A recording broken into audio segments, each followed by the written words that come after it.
ప్రపంచంలోనే అతిపెద్ద వాటర్ ఫెస్ట్గా పేరొందిన థాయిలాండ్ నూతన సంవత్సర వేడుక సోంక్రాన్ ఈసారి విషాదాన్ని మిగిల్చింది. పంట కోతల అనంతరం ఏప్రిల్ మధ్యలో జరుపుకునే ఈ పండుగలో ఆనందం బదులు ఆందోళన నెలకొంది. వారం రోజులుగా కొనసాగుతున్న వేడుకలు ఇప్పటి వరకు 191 మంది మృతి చెందగా 950కు పైగా రోడ్డు ప్రమాదాలు నమోదయ్యాయి. వందలాది మంది తీవ్రంగా గాయపడ్డారు. ప్రతి ఏడాది సోంక్రాన్ సందర్భంగా బ్యాంకాక్ వంటి ప్రధాన నగరాల నుంచి లక్షలాది మంది తమ గ్రామాలకు వెళ్లడం వల్ల ట్రాఫిక్ భారీగా పెరిగి ప్రమాదాలు అధికమవుతున్నాయని అధికారులు తెలిపారు.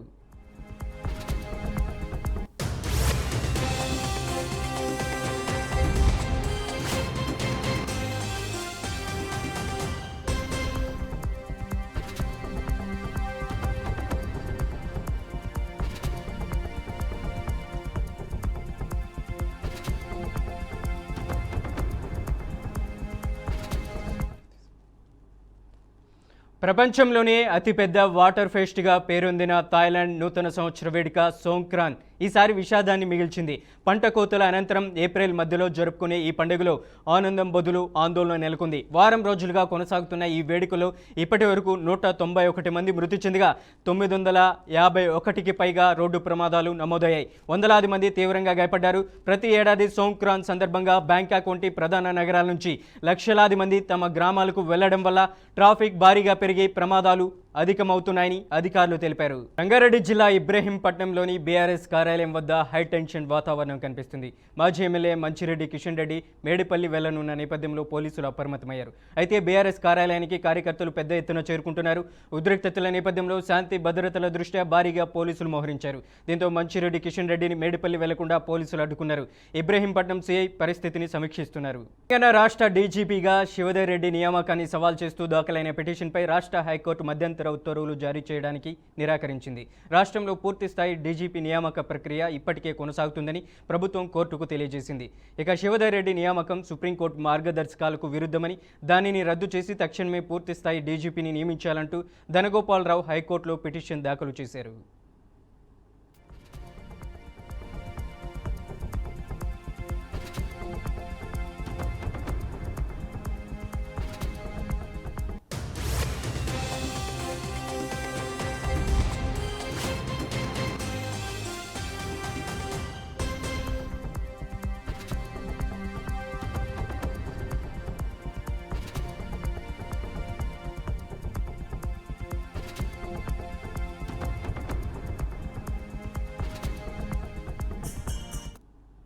ఈ పిటిషన్పై విచారణ సందర్భంగా అడ్వకేట్ జనరల్ సుదర్శన్ రెడ్డి స్పందిస్తూ పూర్తిస్థాయి డీజీపీ ఎంపిక ప్రక్రియ ప్రస్తుతం కొనసాగుతుందని జస్టిస్ విజయసేన్ రెడ్డి ధర్మాసనానికి వివరించారు. ప్రభుత్వ వివరణను పరిగణలోకి తీసుకున్న న్యాయస్థానం ఈ దశలో ఎటువంటి మధ్యంతర ఉత్తర్వులు ఇవ్వలేమని స్పష్టం చేస్తూ తదుపరి విచారణను ఏప్రిల్ 27కు వాయిదా వేసింది. ప్రస్తుతం తాత్కాలిక బాధ్యతలతో కొనసాగుతున్న డీజీపీ నియామకంపై హైకోర్టు తదుపరి విచారణలో ఎలాంటి నిర్ణయం తీసుకుంటుందనే అంశంపై ఆసక్తి నెలకొంది.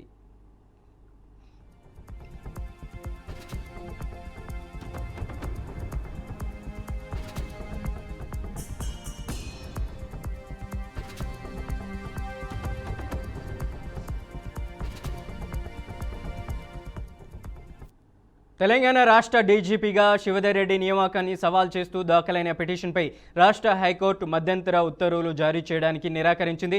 రాష్ట్రంలో పూర్తిస్థాయి డీజీపీ నియామక ప్రక్రియ ఇప్పటికే కొనసాగుతుందని ప్రభుత్వం కోర్టుకు తెలియజేసింది. అయితే శివధర్ రెడ్డి నియామకం సుప్రీంకోర్టు మార్గదర్శకాలకు విరుద్ధమని, దానిని రద్దు చేసి తక్షణమే పూర్తిస్థాయి డీజీపీని నియమించాలంటూ ధనగోపాలరావు హైకోర్టులో పిటిషన్ దాఖలు చేశారు. ఇక ఈ పిటిషన్పై విచారణ సందర్భంగా అడ్వకేట్ జనరల్ సుదర్శన్ రెడ్డి స్పందిస్తూ పూర్తిస్థాయి డీజీపీ ఎంపిక ప్రక్రియ ప్రస్తుతం కొనసాగుతుందని జస్టిస్ విజయసేన్ రెడ్డి ధర్మాసనానికి వివరించారు. ప్రభుత్వ వివరణను పరిగణలోకి తీసుకున్న న్యాయస్థానం ఈ దశలో ఎటువంటి మధ్యంతర ఉత్తర్వులు ఇవ్వలేమని స్పష్టం చేస్తూ తదుపరి విచారణను ఏప్రిల్ 27కు వాయిదా వేసింది. ప్రస్తుతం తాత్కాలిక బాధ్యతలతో కొనసాగుతున్న డీజీపీ నియామకంపై హైకోర్టు తదుపరి విచారణలో ఎలాంటి నిర్ణయం తీసుకుంటుందనే అంశంపై ఆసక్తి నెలకొంది.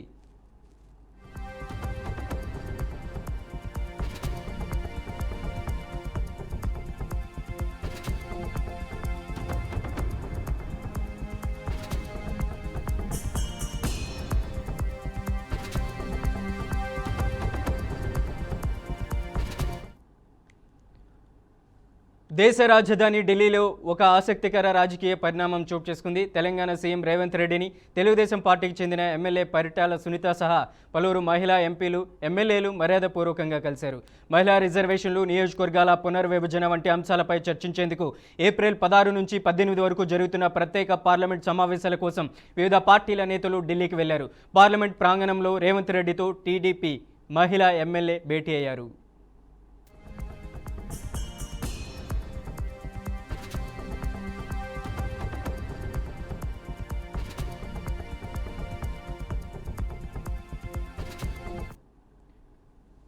ఇండోనేషియాలో హెలికాప్టర్ కుప్పకూలి 8 మంది మృతి చెందారు. ఈ సంఘటన కాలిమాంతన్ ప్రావిన్స్లో చోటు చేసుకుంది. ఎయిర్బస్ H-130 హెలికాప్టర్ బయలుదేరిన 5 నిమిషాలకే సంబంధాలు కోల్పోయింది. దీంతో అధికారులు గాలింపు మొదలుపెట్టారు. కొండల్లోని దట్టమైన అటవీ ప్రాంతంలో హెలికాప్టర్ కుప్పకూలిపోయినట్లు రెస్క్యూ సిబ్బంది గుర్తించారు. మృతదేహాల కోసం గాలింపు చర్యలు చేపట్టారు.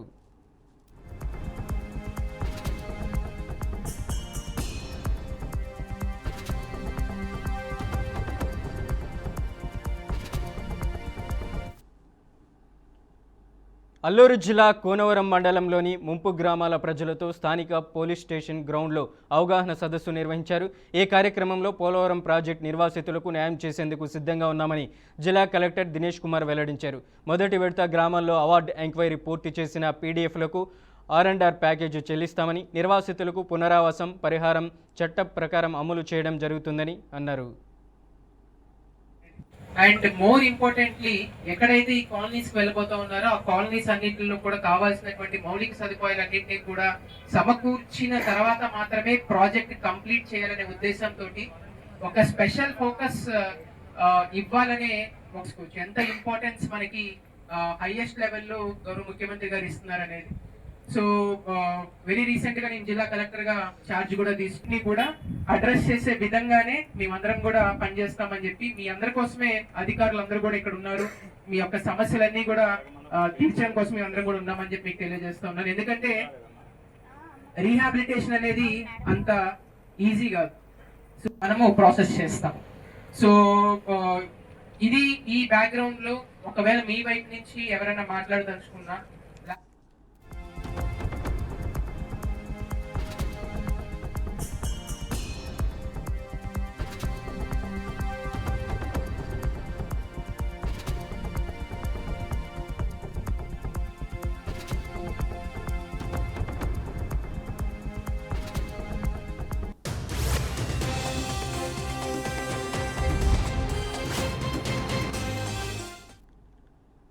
ఉత్తరప్రదేశ్లోని నోయిడాలో ఈ నెల 13న జరిగిన కార్మిక నిరసనల సందర్భంగా చోటు చేసుకున్న హింసా విధ్వంసం వెనుక పాకిస్తాన్ హస్తం ఉన్నట్లు నోయిడా పోలీసులు గుర్తించారు. నిరసనకారులను రెచ్చగొట్టి శాంతి భద్రతలకు భంగం కలిగించేందుకు పాకిస్తాన్ నుంచి 2 సోషల్ మీడియా ప్లాట్ఫామ్లలో ట్విట్టర్ ఖాతాలు ఆపరేట్ చేసినట్లు పోలీసులు వెల్లడించారు. అనుషి తివారీ, మేర్ ఇలియాస్ ఇంక్ పేర్లతో ఉన్న ఈ ఖాతాల ద్వారా నిరసనలో పలువురు కార్మికులు మరణించారంటూ తప్పుడు వార్తలు ప్రచారం చేసి కార్మికులను హింసకు ప్రేరేపించినట్లు తెలిపారు.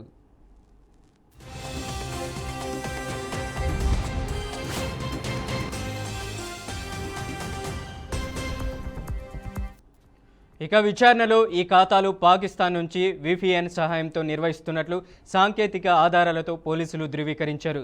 ఇక మజ్దూర్ బిగాల్ దస్తా అనే బృందానికి చెందిన రూపేష్ రాయ్, మనీష్ చౌహాన్, ఆదిత్య ఆనందులు వేలాది కార్మికులతో వాట్సాప్ గ్రూపులు సృష్టించి వారిని క్షేత్రస్థాయిలో రెచ్చగొట్టినట్లు పోలీసులు గుర్తించారు. ఈ ఘటనకు సంబంధించి ఇప్పటి వరకు 13 FIRలు నమోదు చేసి 62 మందిని అరెస్ట్ చేశారు. ప్రధాన నిందితులపై జాతీయ భద్రతా చట్టం కింద చర్యలు తీసుకునే యోచనలో ఉన్నట్లు పోలీసులు తెలిపారు. ఇక డిజిటల్ మీడియా ద్వారా తప్పుడు సమాచారాన్ని వ్యాప్తి చేస్తూ స్థానికంగా కార్మికులను సమీకరించి అల్లర్లు సృష్టించేందుకు పక్కా ప్రణాళికతో కుట్ర పన్నినట్లు నోయిడా పోలీస్ కమిషనర్ లక్ష్మీ సింగ్ వెల్లడించారు.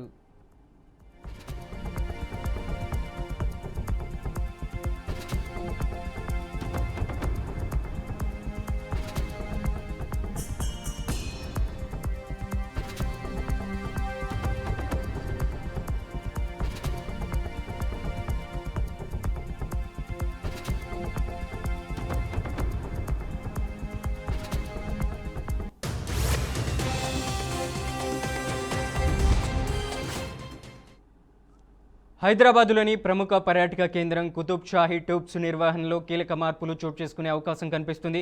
చారిత్రక కట్టడాల సంరక్షణలో అంతర్జాతీయ గుర్తింపు పొందిన అగాఖాన్ ట్రస్ట్ ఫర్ కల్చర్కు ఈ బాధ్యతలు అప్పగించే యోచనలో ప్రభుత్వం ఉన్నట్లు సమాచారం. చారిత్రక కట్టడాల సంరక్షణలో విశేష అనుభవం కలిగిన ఈ సంస్థకు నిర్వహణ అప్పగిస్తే ప్రస్తుతం సమాధుల సంరక్షణలో ఎదురవుతున్న సమస్యలను అధిగమించవచ్చని అధికారులు భావిస్తున్నారు. ఈ మేరకు రాష్ట్ర పర్యాటక శాఖ ఇప్పటికే 3 నెలల క్రితమే ప్రతిపాదనలు సిద్ధం చేసినట్లు తెలుస్తుంది.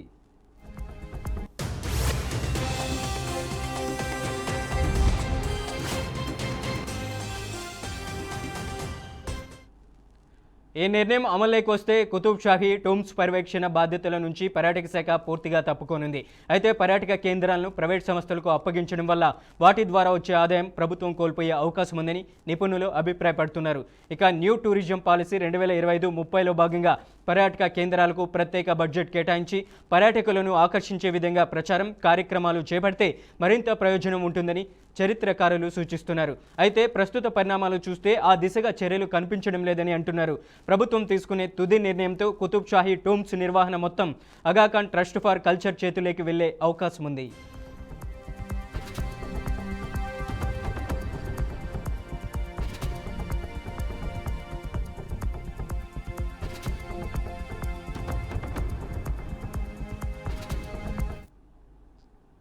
ఉత్తర దక్షిణ భారతదేశాల మధ్య యుద్ధం జరుగుతుందనే ప్రచారం పూర్తిగా తప్పుదారి పట్టించేదని కేంద్ర మంత్రి కిషన్ రెడ్డి స్పష్టం చేశారు.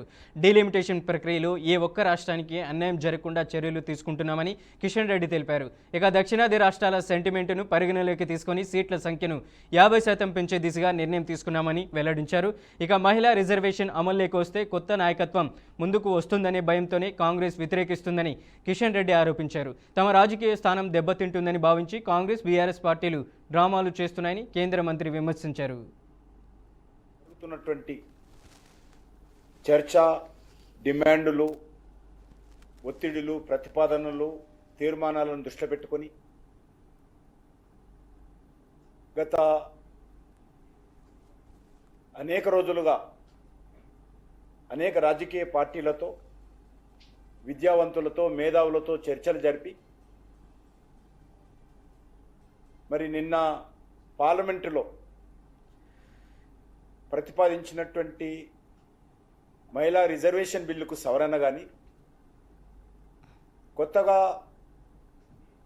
చట్టసభల్లో, పార్లమెంటులో, శాసనసభలో నియోజకవర్గాల పునర్విభజన సంబంధించినటువంటి అంశం కానీ ఈరోజు అనవసరంగా, బాధ్యతారహితంగా, తప్పుడు ఆలోచనతో, రాజకీయపరమైనటువంటి దురుద్దేశంతో ఈరోజు వ్యతిరేకిస్తున్నారు. ప్రధానంగా దక్షిణ భారతదేశానికి అన్యాయం జరుగుతుందని, దక్షిణ భారతదేశంలో సీట్లు తగ్గుతాయని, దక్షిణ భారతదేశం ఉత్తర భారతదేశానికి మధ్యలో యుద్ధం వస్తుందని, ఉత్తర భారతదేశం నుంచి దక్షిణ భారతదేశం విడిపోతుందని ప్రధానమంత్రి గారు, హోంమంత్రి గారు, ప్రభుత్వము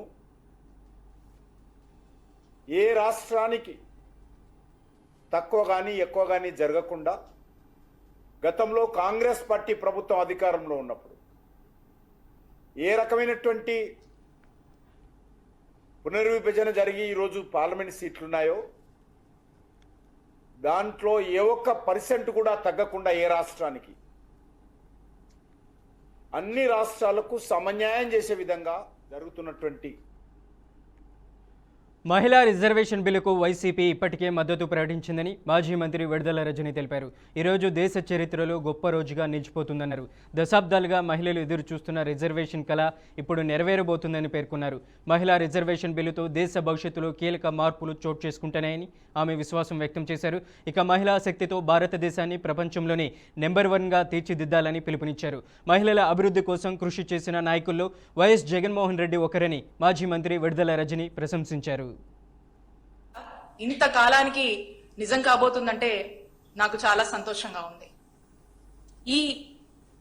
ఈ బిల్లుకి సంబంధించి దేశవ్యాప్తంగా అన్ని పార్టీలకు అతీతంగా కూడా మరి ఈ బిల్లుకు మద్దతు ఇచ్చి అందరూ కూడా చట్టబద్ధత దీనికి కల్పిస్తారని నేను ఎదురు చూస్తున్నాను. ఈ 3 రిజర్వేషన్ సంబంధించి మరి ఈ 3 మహిళలు చట్టసభల్లోకి వచ్చి వారు ప్రతినిధులుగా మరి అడుగు పెడితే మొత్తంగా మనం చూసినట్టయితే ఏ విధంగా ఈ దేశ భవిష్యత్తే మారబోతుందనేది మనం చూడొచ్చు. ఒకసారి ఆలోచన కూడా చేయొచ్చు. ఎందుకంటే ఒక ఇంట్లో ఒక మహిళ ఉంటేనే ఆ ఇంటిని ఏ విధంగా అభివృద్ధి పరుస్తుంది, అభివృద్ధి చెందేలాగా ఏ విధంగా ఆ మహిళ కృషి చేస్తుందో మనందరికి కూడా తెలుసు. మరి అదే ఇంత పెద్ద ఎత్తున మహిళలందరూ కూడా మరి చట్టసభల్లోకి వస్తే ఒక్కసారి ఆలోచించండి, మన దేశ స్వరూపమే పూర్తిగా మారబోతా ఉంది. కాబట్టి మహిళలు ఇంత పెద్ద ఎత్తున మరి చట్టసభల్లోకి రావటము, మరి మహిళా శక్తితో మన దేశాన్ని ప్రపంచ వ్యాప్తంగా కూడా మనం నంబర్ 1 గా ఉండబోతున్నాము. మనం నంబర్ 1 గా మరి ఈ దేశాన్ని ఇంకా అభివృద్ధి పదంలోకి ముందుకు తీసుకువెళ్ళగలుగుతామనేటువంటి నమ్మకం ఏపీ పునర్విభజన సమయంలో ప్రత్యేక హోదా హామీ ఇచ్చారని రాజంపేట వైసీపీ ఎంపీ పెద్దిరెడ్డి మిథున్ రెడ్డి గుర్తు చేశారు. అయితే ఆ హామీ చట్టంలోనే లేదనే కారణంతో అమలు చేయడం లేదని ఆయన విమర్శించారు. రాష్ట్రాల్లో ప్రాంతీయ అసమానతలు పెరగకుండా జాగ్రత్తలు తీసుకోవాల్సిన అవసరం ఉందన్నారు.